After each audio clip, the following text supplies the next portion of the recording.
Welcome back to a new long form video. So several of them have been short, and a lot of that's just because I've been going live, so it seems weird to talk to a live stream and also to the camera. I feel like the style is a little bit different, but and I don't want to have a live that I just have like happen to be recording. I feel like that's not really good, but also at the end of the day it's not too important. So something interesting I did to the platform, underneath this little divot that I've kind of mentioned, I put this really thin rubber. I actually have a piece of it right here. So this is actually from the gym that I go to. It was just going to be thrown away. And if you ever have a home platform and you have extra wood from it, or you just find rubber pieces, whether it's stuff, these is just going to be thrown away, or rubber that's left over from your platform, always keep it, because you can always utilize it. Like I use the pieces that are behind me there to put on the blocks, for the wooden blocks to help protect them. That thin piece there, and kind of can allow this to be more even, because it wasn't really bad. Like that's a very small, it's like the thinnest piece of rubber that you can get really, but it's just enough to where both sides feel basically the same, and the part that where the bar sits right now when I'm getting ready to lift feels more symmetrical on both sides. So a very minute difference, but when you have it, you can try it, because at least with this rubber, I just have to pick it up and then slide it underneath. So I was cutting that piece yesterday and working on that. So I have that. I don't know if you're able to see how the platform, it looks like it's wet. I was cleaning bars off and stuff, so there's just grease stains essentially from the oil from the bar, or the 3-in-1 oil. But I cleaned the bar that I use, and I have an old Rogue weightlifting bar that's really rusted. It's above me, that's why I'm looking up there. And my oldest bar, the first bar I bought, which was a Strength Shot Bastard bar, it was the first bar I bought. I remember it being like $200. It was a really good deal. But that one is 28. So the Strength Shot bar is 28.5 millimeters. And then I got the Rogue bar, which was just to have like an actual weightlifting bar. And then once my friend was able to acquire the Alico bar, I actually have it in I have a lot of barbells, but his bar is still at my house because he hasn't set up a place yet to lift with it yet. But I have that in the house if I want to do anything with, or stretch with it and stuff. And I bought the Vulcan bar, which is the one I keep at the gym. And that one is like a good training one. The weightlifting house bar is a nice bar, but I think especially in the type of environment that I have out here, that I mean, if I constantly use a bar, it probably won't get very rusted or anything, but I've noticed a little bit of oxidation on this, so it's probably just a quality thing. So it's probably just, not as nice of a material or a nice protection stuff put on it as other bars, but it also is the environment that I'm in. It's not too crazy or anything, but there are little specks that are peeking up a little bit. So at one point, or at some point eventually, probably not anytime soon, maybe in like 5 years, I might want to buy a new bar. But as far as the feel of it, it's still, obviously it's all the same. And what's strange, even the Strength Shot bar, which is very old at this point, and they're both very rusted because they were sitting back behind the wall, so all of the condensation just kind of ate away at them for years. But they both spin really well, which I was worried that they wouldn't, but it's really just rust. So I mean, that could be, if I really wanted to, I could configure some sort of box. I think that's what Garage Gym Reviews, they had a video of them cleaning a bar and put it in vinegar. It's not really to like that extreme part, but there are like little spots that are really rusted. So that's something I could do in the future if I wanted to, but I don't really need to use the bar. And really, I mean, like the only reason I would ever want to get it to be like clean or use it is if like this bar is broke, or if something happened to this bar, which I don't think it will. So hopefully that is the case, because I do like the feel of this bar as far as the knurling and stuff. I think this knurling is better than the Rogue weightlifting bar. So I probably wouldn't buy another Rogue bar just because I don't like the feel of the knurling of it compared to the weightlifting house bar that I use for most of my training now. I don't know what I would go with, but probably not that. maybe a higher quality bar, since I would be able to afford it, maybe an Alico training bar or something, but I'm not too worried about it, especially out here. I'd rather go with the cheaper bar too, just because it's not an ideal environment for bar storage, even if you are oiling it on a consistent basis. With all that rambling aside, tomorrow is the last day for students, and they have an hour early dismissal. So I'll have to figure out what that means for my afternoon classes. I think it means at least, I think 2 classes I won't have in the afternoon. So a really short day, because I have 2 open slots on the next day for a 2nd grade slot and a 1st grade slot. So 2 empty ones at the end. It'll be a pretty light day for me, but obviously the last day of school is a pretty light day in general. I only went outside with 1 class today because I had a kid pee on the floor, and themselves, of course. They didn't just pee on the floor. And so the gym was clean pretty quick, but it was still a little damp, and I didn't want to be in the gym for that 1 class. But all the other ones I kept in the gym because they had some choice stations, but also I didn't try to force kids. I asked them, and they are nice, so they volunteered or wanted to help get tape off the ground. Because if, I don't know, I probably never talked about the specifics, but I just have different tape things on the ground, whether it's dots where they sit, or like squares and from different activities or from the warm-up and stuff. And so I was scraping some of that off because I have like a little metal scraper, and the kids they're nice because they can get, different pieces of the tape off as well. So it saved me a ton of work, frankly, because I would have took probably over at least an hour to get all that tape off myself, because a lot of it came off pretty easy.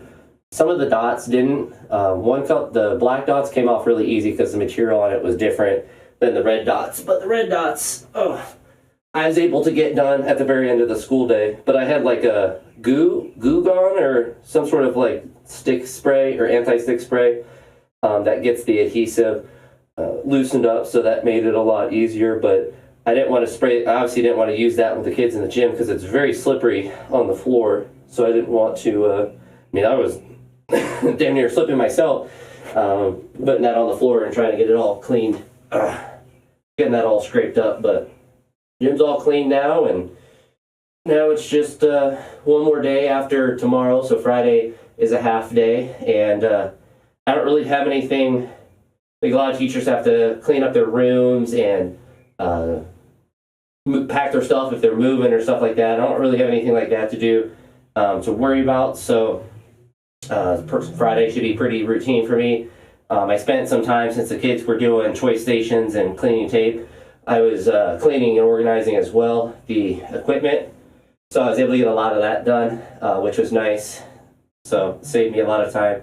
So it probably means I'll go outside all day tomorrow, probably all the way until the very end of the day, assuming it's nice out. If it's raining, then obviously not, but I don't know. I didn't check the weather. I don't really need to till tomorrow. But all that rambling just to say nothing about my training today. So it's like 8 o'clock at night.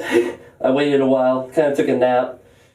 I took some caffeine, took some pre-workout, so I'm ready to go, as ready as I'm ever going to be to go. But body weight was up a little bit today. So yesterday I hit a low of, it's like 236.7 or something, so just slightly under 237. And today I was like 238.2 or something, or 0.5 or something, which obviously weight's going to fluctuate day to day, but the trend is still going down. I think the trickier part will be once I'm on summer break to make sure that I'm still getting a lot of movement in. That's not just built into my day of work, so I don't think it'll be too difficult. I don't feel like training's going bad or anything, which is good. Obviously, 3 pounds or 4 pounds is not a ton of weight, especially when you weigh as much as I do. Like, the percentage is not that high. If I weighed 100 pounds, obviously that would be pretty significant, but when you weigh, or had weighed 240, it's not that crazy of a difference. But what we're going to try to do today is actually pretty similar to what I did yesterday. So yesterday I did a power snatch plus a hang power snatch, and then I did an extra power snatch at 100. And today I'm going to do just regular power snatch plus a regular full snatch. So power plus full, and power clean plus front squat plus jerk. I'm not sure if I'll do them with straps or not. We'll have to see. I'm going to try to use a lot of chalk. When you oil the bar, it stays a little slippery for a while until you get your hands kind of worked back into it. And my hands are kind of always slippery anyway. But I kind of put 100 on there. I think that would be ideal. And I'm going to not use straps today unless my hands start to hurt. But we'll see how they all feel. Yesterday I felt pretty decent. Yesterday I did the snatch complex, like I said, and then some snatch pulls. I decided not to do clean and jerk stuff yesterday, which is probably smart, because I just don't need to do it as frequent as snatches.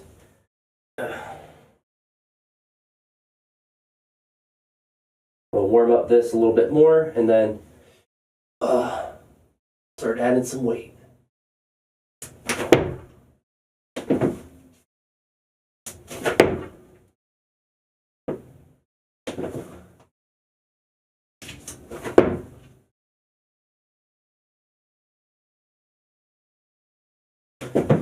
All right, that's enough warming up.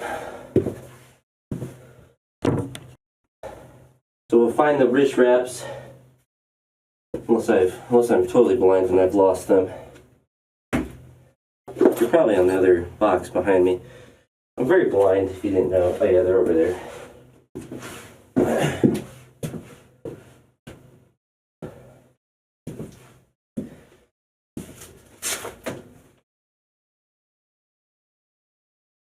No big plans for the summer though. Finishing my 4 grad school classes and going to my sister's wedding, which this is the last one I'm going to for her. 2 attempts is enough. If you have a 3rd wedding, I'm not going to it, but you can get a makeover, you get a redo, a mulligan on the first one.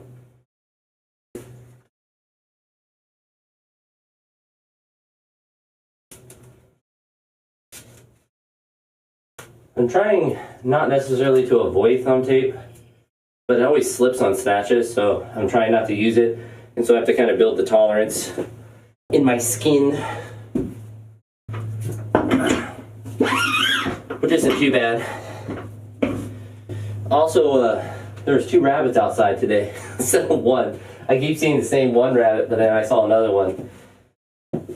The one looked like the regular rabbit, and the other looked younger, a little bit smaller. At some point I'm going to have a herd of rabbits that live in my backyard.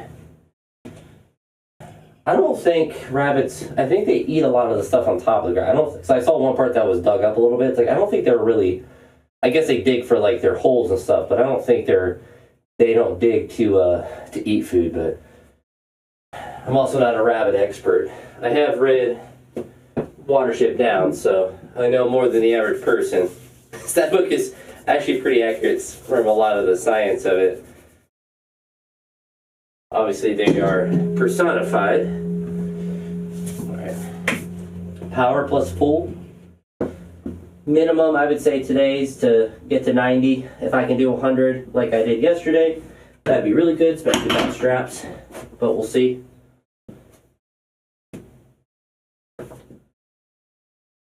I did double 100 Saturday, so if I could power plus full with it, it's not necessarily progress because I wasn't trying to power on Saturday, but would be good.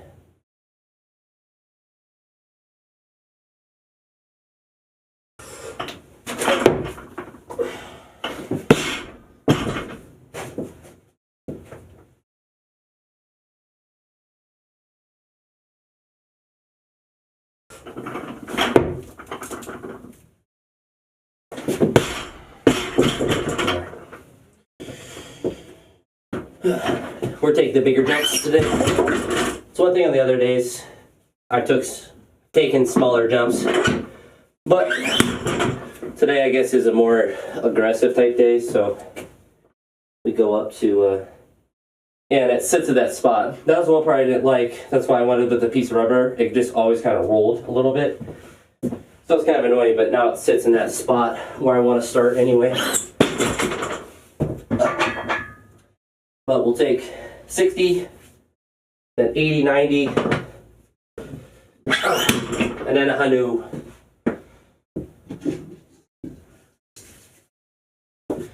So in a sense, a quicker overall training session. And then I actually want to make sure I get in my, yesterday I only got 7,000 steps because I trained really late and just was lazy. So today I want to make sure I go on a long walk. I think yesterday it was raining a little bit too, so I kind of have that excuse built in. But the day before that, on Monday, was our second half of our field day, so I had 16,000 steps on that day. So my average is still decent, but want to get about 12,000 at least today.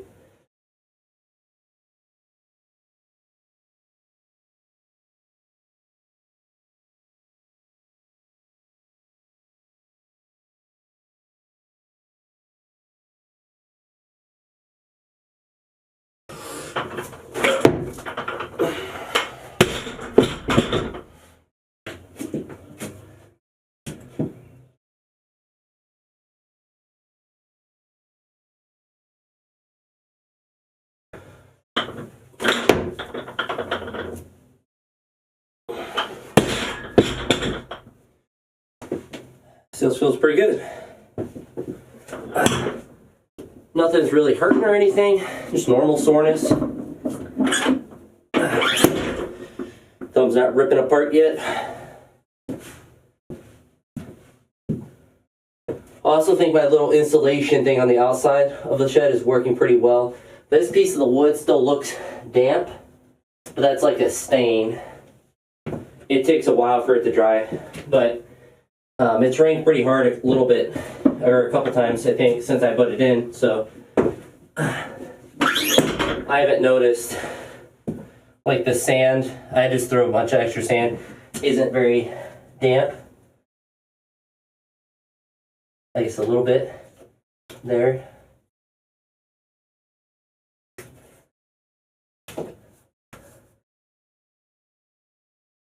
Move that around a little bit and then I guess assess it, but I mean, I'm sure it will help a little bit. So any help to get moisture out of here is probably better.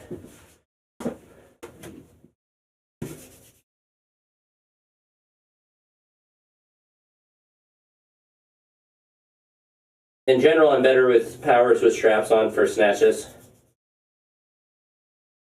which is why it's good to practice them without.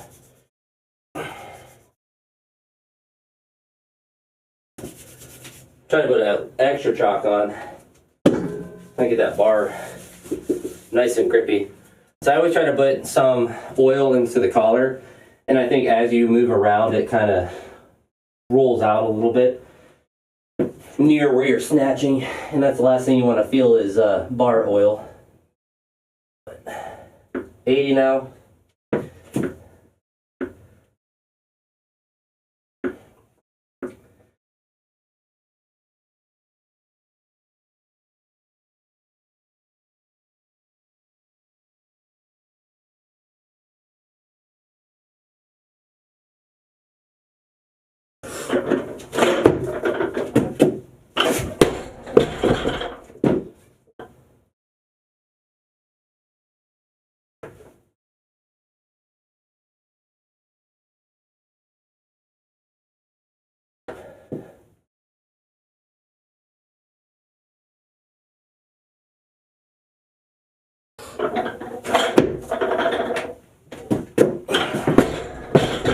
It's out in front a little bit. Not ideal.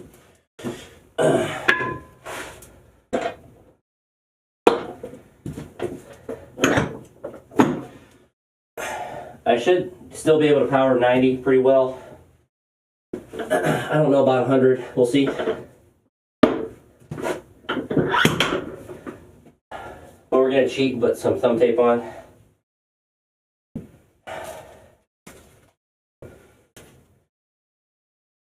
longer I have it on, the more likely it slips, but usually doesn't slip when I first put it on.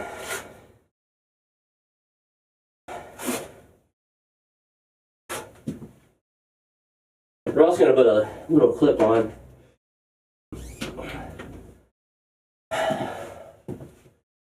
Plates are slipping a little bit. That's a lot of this because I oiled everything.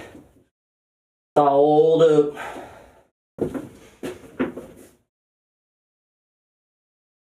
All right, so this is 90.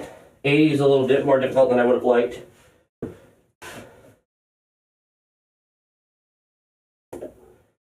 So make sure we try hard on this one. More effort.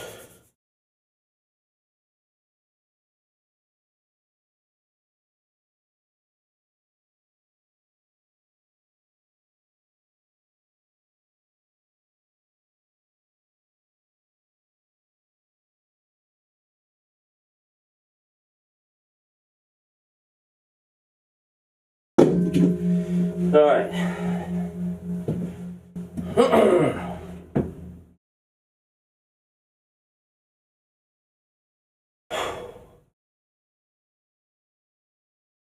So make sure I keep my hips back and not just slam the bar into them, but just wait.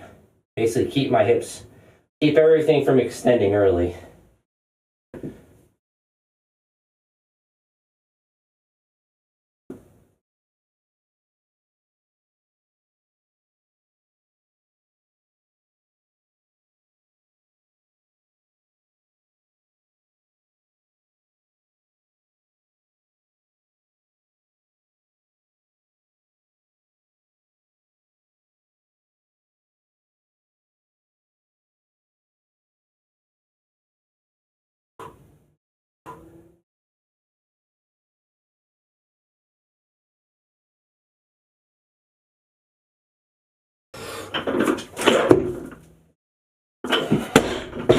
All right.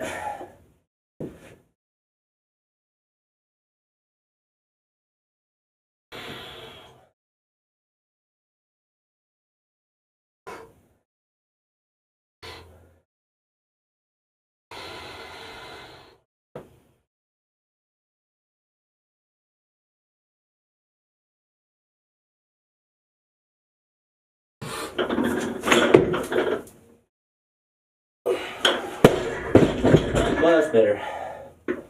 The full snatch felt really good. The power didn't feel bad. Lockout felt a little slow, but hard to exactly describe. It wasn't bad, just slow. The full snatch felt good. Like the pull felt really good.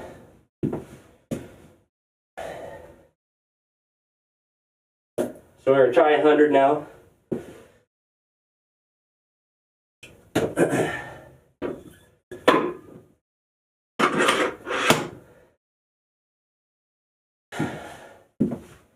We'll check the time on the video, make sure I'm not going to time out. Oh, we got 8 minutes at least.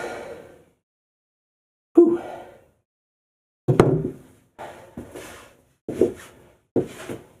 Tomorrow's only supposed to be 58, which is not very cold, but a lot colder than it has been.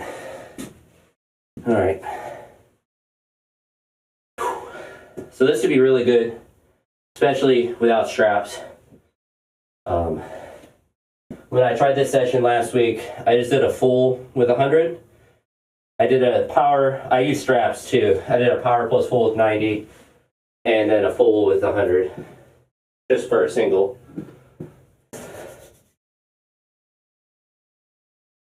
So ideally, I power this, but I want to put it in a good position to where if I have to go all the way and do a full rep, I can.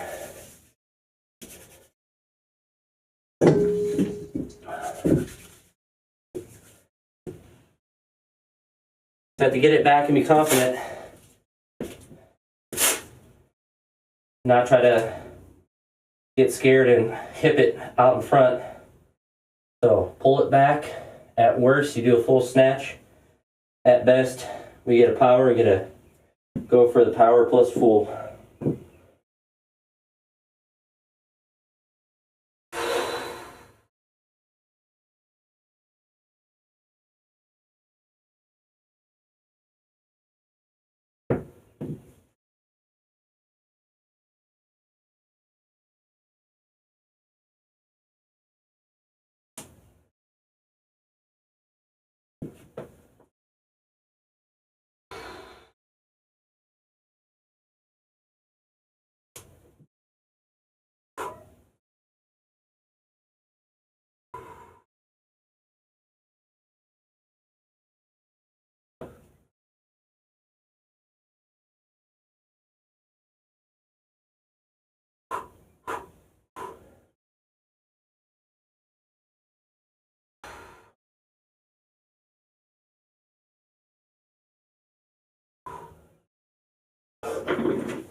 So that first one was like a pow or power, but for me it's definitely like, I really don't know if I went all the way down, but I felt myself fighting to push it up, which is what the feeling I'm trying to elicit. So even if it was a failed power, I was fighting against the weight pushing me down, which is ideal, because it means I was in the correct position. And what I mean by that is, obviously it's balanced, but my feet aren't too wide to where, you know, you're kind of locked. You can't go all the way down unless you rip your hips apart. But very happy with that. And the second rep felt really slow, but it felt like I did it, like I got it into my hip correctly. So I was able to just get it up to the correct spot, which is good. And without straps, which is honestly really, I'm actually pleasantly surprised. So that's really good. So, I guess we'll debrief while I'm fixing these, and then we'll set up for power clean plus front squat plus York. So there's a 1 + 1 + 1 with that. And I have made the executive decision to use straps. If you are wondering why I'm not using the accelerometer for all of these sessions, I essentially want to use it as a testing metric. So if you're testing like your maximal strength on a specific lift, testing it every single week past a certain point when you're like a really early lifter is probably not going to be beneficial, and you're not really going to see very much change, and you'll probably have some detriments if you're working to maximum on everything every week. So the speed is, I'm treating it in a similar way to where I want to train for a couple weeks and then come back and assess those, either the same lifts, probably the same ones, but essentially do what I did with it in the first week where, you know, I'm doing hang powers in the snatch and the clean and the full snatch and the full and the jerk and all of that, and then just see if the speed's different with similar weights.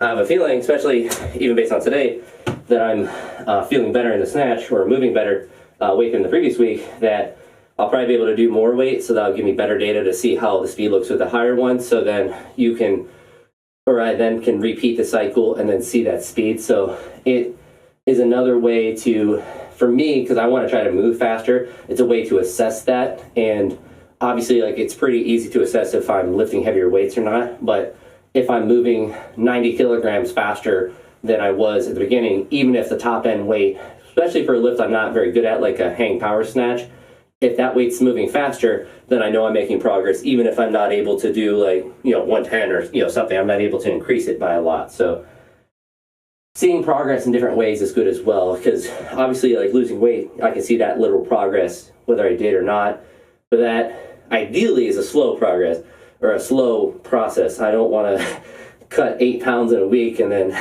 just be miserable every time I'm trying to train because I'm dehydrated and stuff. So I'm trying to do it intelligently and trying to, you know, obviously, ideally, you lose mostly fat. And I think, you know, getting down to 230, I'm probably not going to be losing a lot of muscle. So it's going to be hopefully a little bit of fat, but it's not like it bleeds off instantaneously during the week. So I do have to be cognizant of that.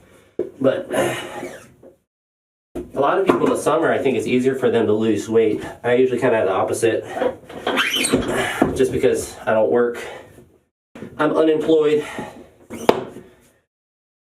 have the best job in the world, being unemployed in the summer.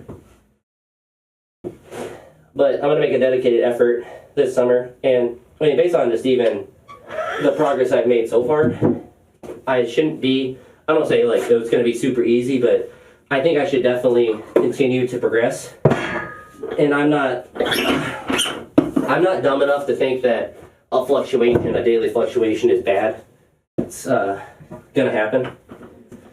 Now, if I was fluctuating up to like 244, I'd be concerned. So as long as the average is going down, that's good. I would imagine that unless like I do something really weird before I go to bed, like, you know, have a 32-ounce protein shake and then go to bed or whatever, like, I should probably, I mean, I would imagine under 238 tomorrow, but I'm doing it, I'm weighing it every day, and then looking, well, I have an app, I think it's a Fitbit app, that I can use to track over a longer period of time, but I also have my dry erase board the week, every day that I weigh in the morning.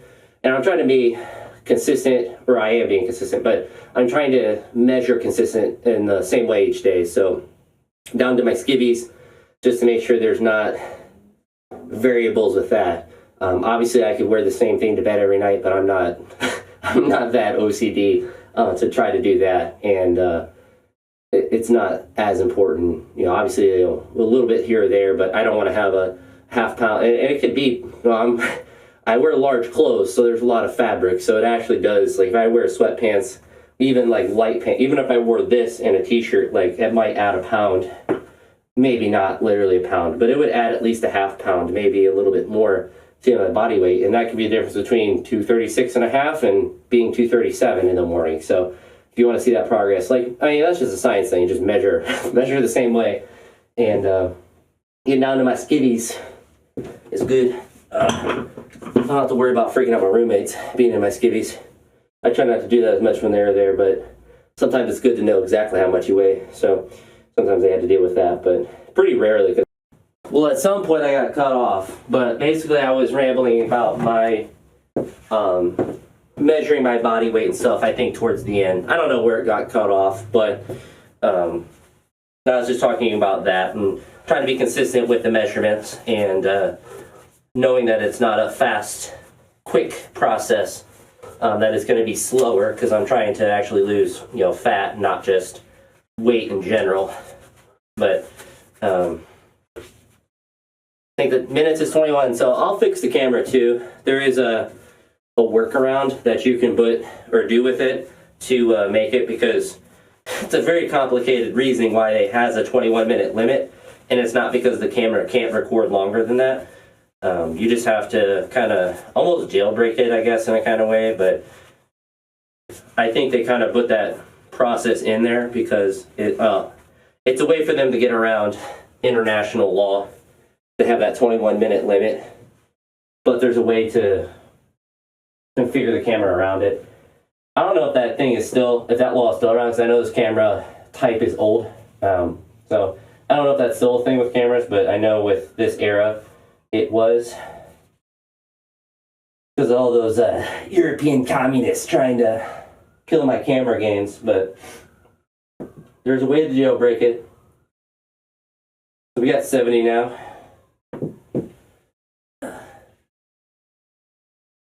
One of the best things about doing snatches before clean and jerks, and why I almost like always doing them before any clean and jerks, is it just is a warm-up for it. Like, I never really have to warm up for cleans and jerks and stuff because I've done a snatch or done many snatches. All right.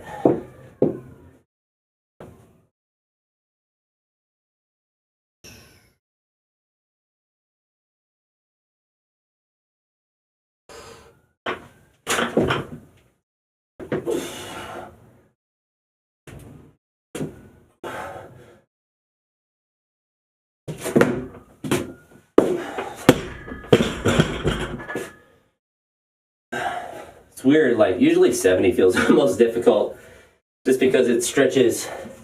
The weight stretches, I think, the most with a lighter weight. Obviously more, like it will literally like pull your arms down a little bit more, but it's a weird balance. It's hard to describe it exactly, but we're gonna go to 100.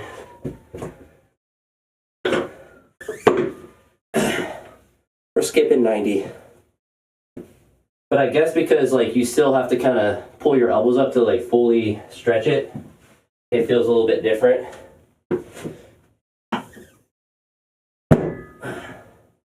I'm not quite at Andre Termekin levels of immobility, thankfully.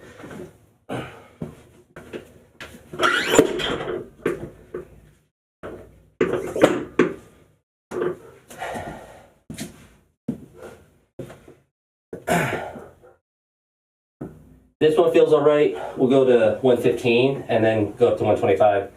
I have made the jump to 100 and 125 before, but I'd rather go to something in between. All right.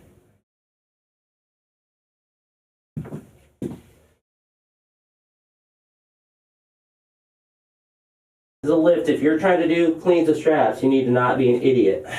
For most people, I wouldn't recommend ever doing it, but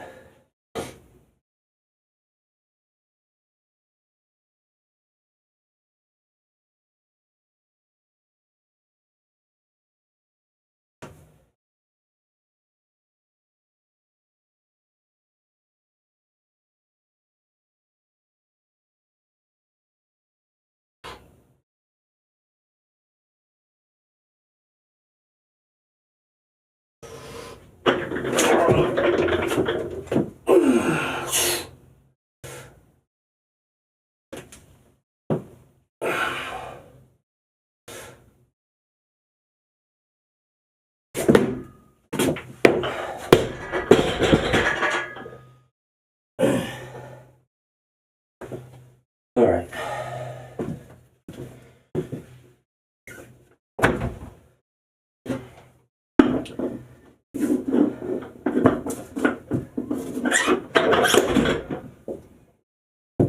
I think we're gonna cut the middleman and just do 120. So I failed 125, and I've done 110 a bunch of times, so this should be fine. I'm also confident that if I can't power for whatever reason, I can do a full rep, which is something you need to make sure if you're messing around with straps and cleans, is that you're not going to a weight that's maximal for what you can actually clean, because it'll just break your arms if you miss. You need to make sure you have the mobility, and honestly, I would just always try to do powers, or just not use straps at all. I never use straps for cleans forever, and I experimented with it with a little bit, but now it's kind of like controlled environment with it. Like, I would never try to clean like 140 with this. I would never try to do intentional full cleans with straps, that is for sure.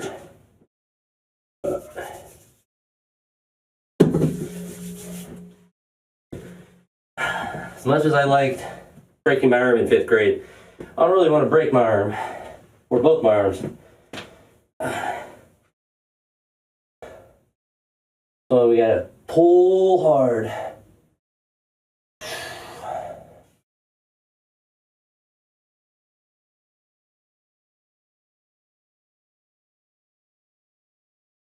So I make 120 like how 110 is, like that consistent power clean weight with straps, and that will be really good. Today's the day we make that happen.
So that yell wasn't both my wrists snapping in half. It was me trying to fight for the power, which actually very similar to the snatch. That was probably a very deep rep, but it was definitely like catching it correctly and then fighting it up. The jerks feel really good. the position on my arms feel really good. It tells me that mobility is, in general, getting better. So I can't really complain about a session like that, that's for sure.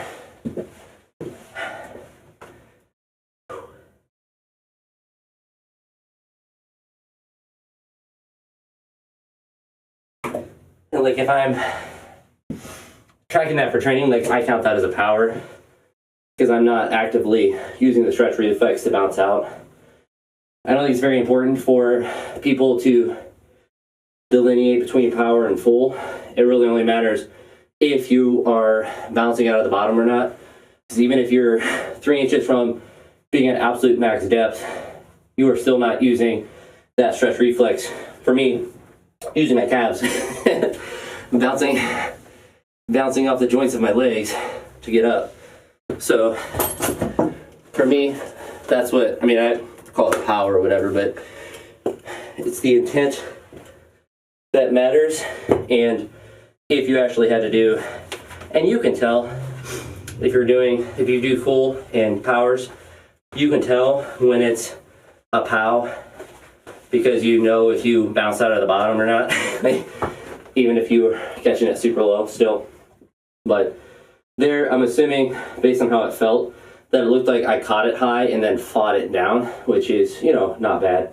But obviously, making that be how 110 is going to be the goal right now. And then that 100, like trying to make that as good as I can as well for that power plus full and be able to do more without straps as well. So it's not, I'm trying to push powers a lot more as I'm trying to push speed. So I think it will be good for me to do. I think from a technical aspect of being aggressive, getting under, especially for the snatch, but important as well for the clean, especially if I'm able to utilize straps like I was today to stretch out the front rack,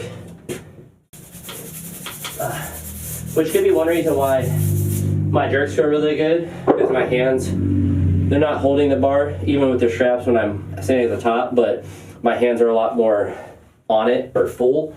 I don't know how to describe that exactly, but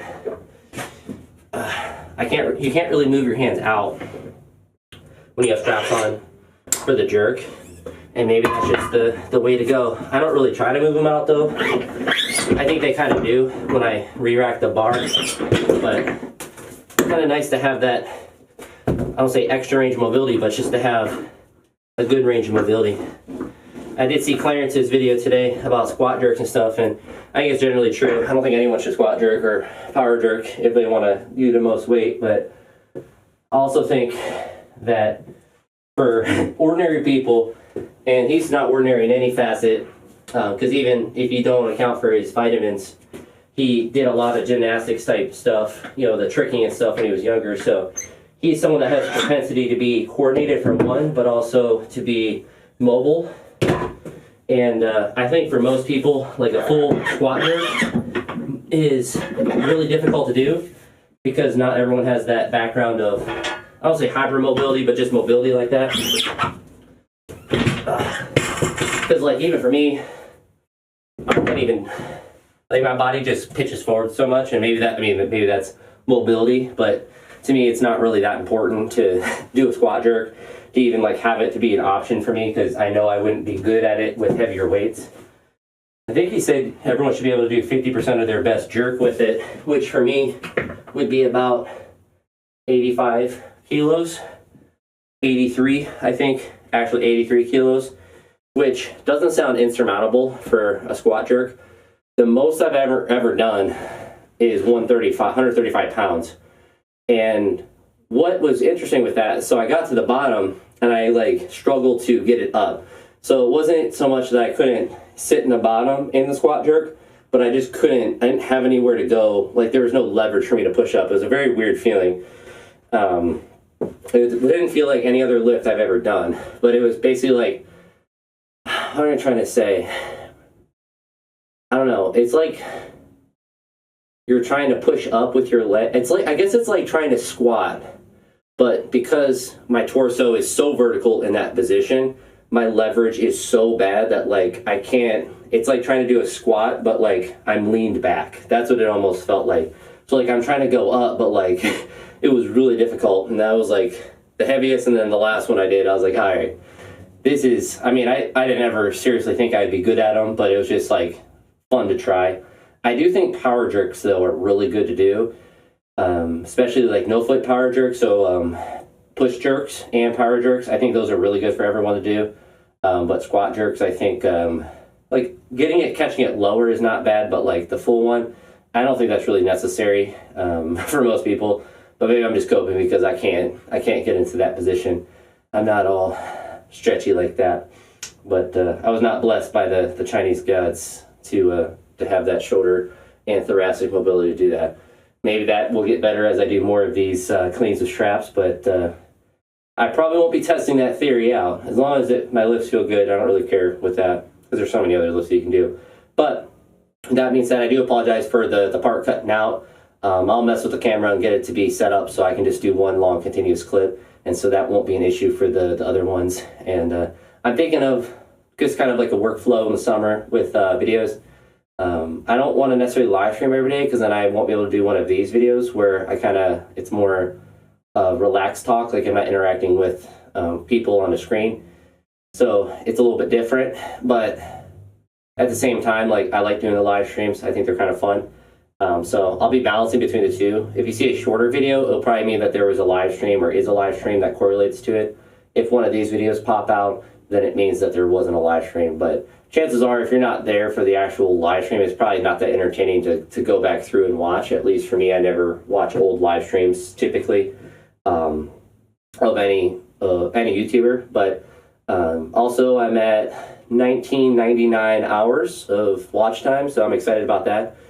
So hopefully, as I'm consistently uploading in the summer and potentially working on some. So if you look at that Listen and Move song that's on my channel, that's not mine, but I uploaded it so I have access to it for my classes.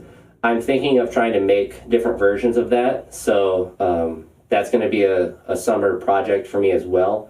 I would imagine that if they catch the same algorithm as the other one does, like PE teachers looking for a warm-up song, they should perform well. So maybe that's what will hit me on the big time. I'll be a kids recording music artist, but those songs are, if you listen to it, it's very simple. So that's what I was looking at. I'm like, I just need to find the sounds and then the movements I want them to do, and have different versions of it. Because for me, that would be better to have, because then I can include different movements, but also I wouldn't get as bored with it listening to the same song 8 times a day or 9 times a day in a row.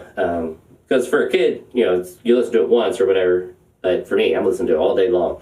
So I'm always listening to songs. But that's a fun little project that I'll have. So I'll have to look up how to get those sounds. I'm sure there'll be some. That's where AI will be nice, because if I need like a spring sound or something like that, I'll be able to kind of find that, because it's not something I'm necessarily looking to create like the own sound for the movement. I just want to find something that correlates to it and then kind of put the song together, so I have that resource. Mostly just for myself, frankly, and other people want to use it too, and then I guess that works out well.